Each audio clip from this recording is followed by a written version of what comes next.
नमस्कार दोस्तों, मैं विकास मिश्रा। साल 2025 की शुरुआत में मिस्टर लविश चौधरी की कंपनी बोटब्रो ने निवेशकों को एक बहुत बड़ा झटका दिया। उसी तर्ज पे 2025 की अंत आते आते रजत शर्मा की कंपनी ने एक्सपीओ ने लोगों को, जो निवेशक थे उनको फिर से एक नया झटका दिया।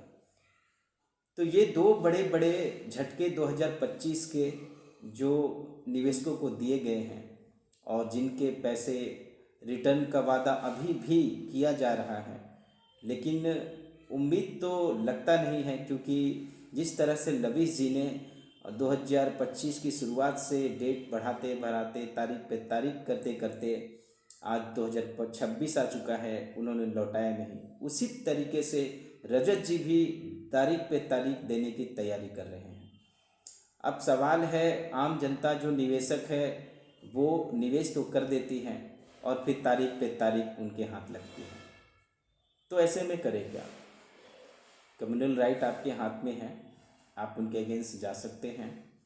बट ये देखा गया है कि कितने ही साल लोगों ने प्रीवियस में बहुत सारी कंपनियों के अगेंस्ट गए, कंप्लेंट्स की। मैं ये नहीं कहता कि नहीं करनी चाहिए, बट उनका रिजल्ट कुछ खासा हुआ नहीं है। तो समझदारी इसी में है कि सबसे पहले तो हमें अपने आप को नॉलेज लेना होगा और ये जानना होगा कि निवेश आज की सबसे बड़ी ताकत है जो कि आपकी लाइफ में बदलाव लाती है। और जो भी निवेशक इन कंपनियों में निवेश किए हैं उनको एक चीज़ की जानकारी नहीं थी, जिसकी वजह से उनके पैसे आज भी वहाँ फंसे पड़े हैं और वो कब रिलीज़ किए जाएंगे इसकी कोई डेट तारीख फिक्स भी नहीं है। तो वो कौन सी बात है जो आपको ध्यान रखनी चाहिए कहीं भी निवेश करने से पहले? आप एक बात समझ लें, सेंट्रलाइज प्रोजेक्ट और डिसेंट्रलाइज प्रोजेक्ट। यदि आपने ये भेद समझ लिया तो कभी आपके पैसे कहीं फंसेंगे नहीं। अब मैं तसल्ली से बताता हूँ कि सेंट्रलाइज प्रोसेस क्या होता है, प्रोजेक्ट क्या होता है और डिसेंट्रलाइज प्रोजेक्ट क्या होता है। सेंट्रलाइज प्रोजेक्ट होता है जहाँ पर एक व्यक्ति या कुछ व्यक्तियों के द्वारा एक ऑर्गेनाइजेशन को रन किया जाता है और सभी कंट्रोल उनके हाथों में होता है। विड्रॉल रिलीज से लेकर के कैपिटल रिलीज तक का कंट्रोल उनके हाथों में होता है। तो ऐसी जो कंपनियां होती हैं अक्सर वेबसाइट पे चलती हैं, एप्लीकेशन के थ्रू चलती हैं और वेबसाइट को कभी भी बंद किया जा सकता है, एप्लीकेशन को कभी भी ख़त्म किया जा सकता है। तो ऐसी स्थिति में आपके पैसे हमेशा रिस्क पर लगे हुए रहते हैं। अब मैं बात करता हूँ डिसेंट्रलाइज की।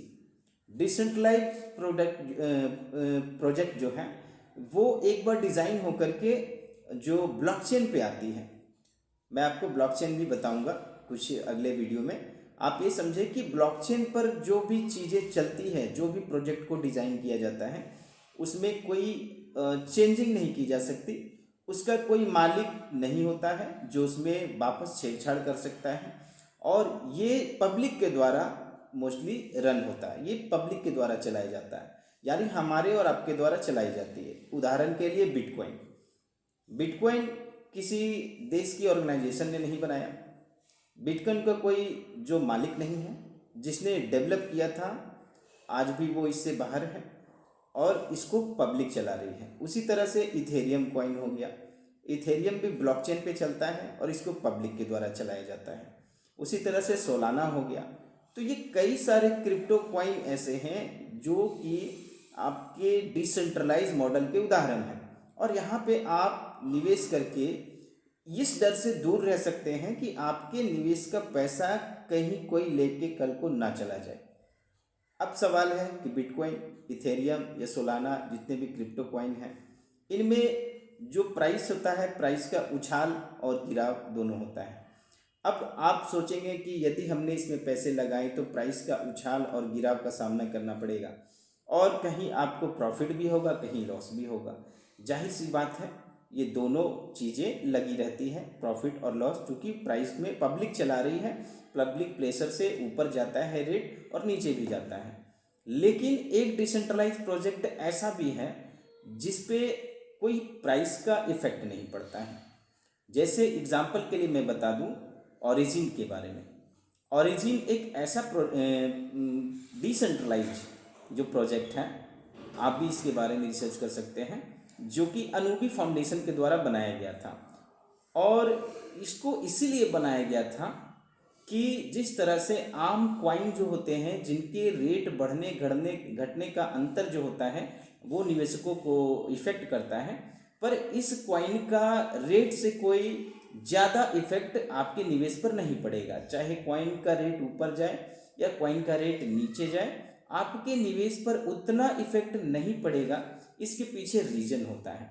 यदि आप ध्यान से यहाँ तक सुन रहे हैं तो इसका मतलब आप निवेश के नीतियों को समझना चाहते हैं और सेफ जगह में निवेश करना चाहते हैं। मैं आपको यही कहूँगा कि इस चीज़ को, टेक्नोलॉजी को समझने के लिए कि आखिर किस कारण से प्राइस का असर इस कॉइन पे नहीं पड़ता है, और जो भी निवेशक हो, हम हो आप हो, हमारे पैसे सेफ कैसे रहते हैं। ब्लॉकचेन जो है किस तरह की टेक्नोलॉजी है, ब्लॉकचेन पर आखिर कोई छेड़छाड़ क्यों नहीं की जा सकती है, और जो ओरिजिन प्रोजेक्ट है उससे कितने लोग आज लाभान्वित हैं और उससे जुड़ने का क्या तरीका हो सकता है। इन सब चीज़ों को जानने के लिए आप मुझे कमेंट करें। अगर आप इंटरेस्टेड हैं और एक सेफ तरीका जानना चाहते हैं तो मैं नॉलेज देने के लिए हाजिर हूँ। मैं विकास मिश्रा, पिछले 5 ईयर से मैं ट्रेडर हूँ और खुद की ट्रेनिंग इंस्टीट्यूट भी रन करता हूँ, और मैं ट्रेनिंग क्लासेस भी लेता हूँ क्रिप्टो फॉरेक्स की। तो इससे जुड़ी जानकारियाँ हैं मुझे, तो एक सेफ निवेश में बताऊँगा आपको, जिससे कि आपको किसी भी तरह की ये सब कंपनी के जो पैसे भागते हैं लेकर के, उनका सामना नहीं करना पड़ेगा और आप मोस्ट प्रॉफिट में ही रहेंगे। तो ओरिजिन के बारे में यदि समझना हो तो आप मुझे कमेंट करें, मैं एक छोटी सी वीडियो ज़रूर आपके लिए बना दूंगा। और प्यारा सा रिक्वेस्ट है, आप मेरे इस चैनल को सब्सक्राइब करें और लाइक करें। मैंने आप ही के लिए, उन निवेशकों के लिए खास कर ये चैनल को बनाया है जो अक्सर अलग अलग कंपनियों में, प्रोजेक्टों में पैसा लगा करके अपने पैसे को न जाने कितनी बार डुबा चुके हैं, और उनको थोड़ा सा गाइडेंस की ज़रूरत है, जो फाइनेंशियल नॉलेज की ज़रूरत है। तो मैं विकास मिश्रा इसीलिए इस चैनल की शुरुआत किया हूँ, तो सपोर्ट करेंगे तो मैं अगली वीडियो भी आपके लिए ज़रूर लाऊंगा। चलता हूँ, नमस्कार।